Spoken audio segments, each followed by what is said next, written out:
You are listening to the William Gomes Podcast. I am William Gomes, and I am grateful to have you here. Today, I want to explore something that sits at the heart of many autistic children's experiences. It shapes how they move through the world, how they cope with change, and how they manage the constant flow of information around them. I am talking about sensory life, or more simply, what it feels like to live in a world that is often too loud, too bright, too busy, too unpredictable, and too fast for a nervous system that senses everything intensely. For many autistic children, sensory processing is not a quiet background function, it is a constant presence. The world arrives with a vividness that can feel beautiful at times and overwhelming at others. Sounds, textures, smells, lights, and movements are not just environmental details. They are experiences that can feel strong, sharp, or all-consuming. Imagine walking into a room and noticing everything at once. The buzzing of a light that others barely hear. The smell of perfume left behind by someone who has already gone. The wobble of a chair. The warmth rising from a crowded room. The scrape of a chair leg on the floor. The emotional energy from a child who is upset nearby. For many autistic children, all of this lands at the same intensity, with no filter and no way to turn the volume down. Some sensory inputs feel physically painful. A small noise may sound like a sudden alarm. A certain fabric may feel harsh against the skin. A touch may be startling rather than soothing. When the world arrives so forcefully, everyday life becomes a continuous challenge. One of the most important things to understand is that sensory overload builds gradually. A child may manage the buzzing light, the chatter, the movement, and the smells for a while. They may appear calm and composed, but beneath that calmness, their system is working hard to cope with every detail. Each new sensation adds another layer of effort. When there is no break, the child eventually reaches a point where their system can no longer take in anything else. What looks like a sudden reaction is usually the final drop in a cup that has been filling all day. This overwhelm is rarely caused by one dramatic moment. It is caused by dozens, sometimes hundreds, of small sensory demands that stack up silently. The smell of lunch drifting into a classroom, the feel of a rough carpet, the unpredictable noises of a busy hallway, the brightness of sunlight through a window, the shift in a teacher's tone, the emotional atmosphere around them. When a child cannot reset or step away, everything becomes too much.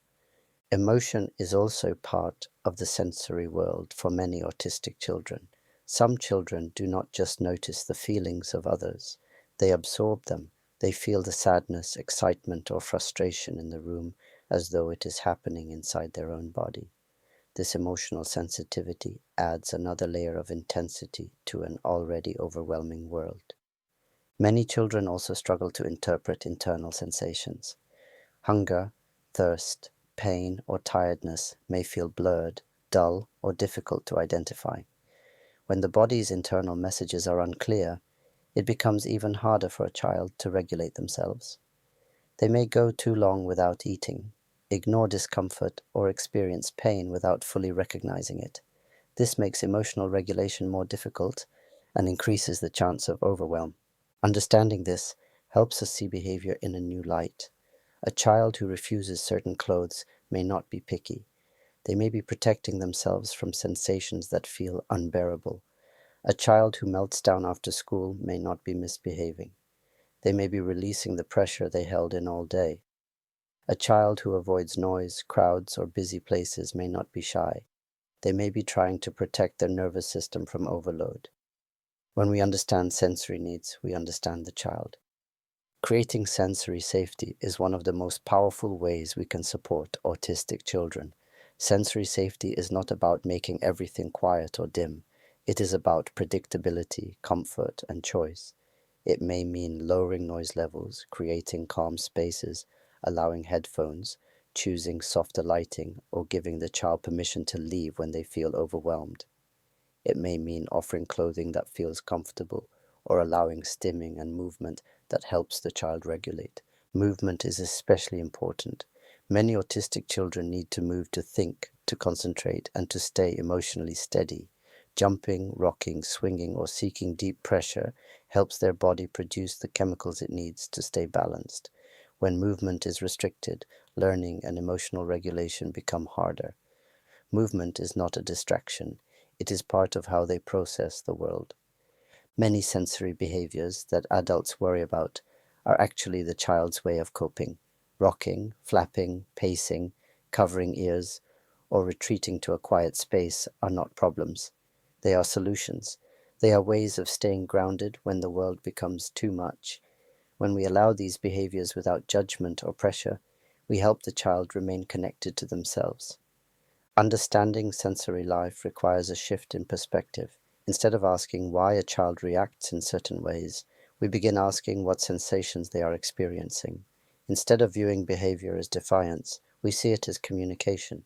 Instead of assuming the world feels the same to everyone, we recognize that some nervous systems experience far more intensity, far more deeply.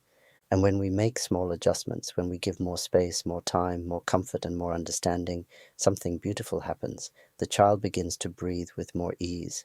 They begin to trust that the world can be safe. They begin to show us their curiosity, their creativity, and their joy. Sensory support is not about limiting a child, it is about freeing them. Thank you for listening. This is the William Gomes Podcast. Take care of yourself, stay curious, and I will speak with you again soon.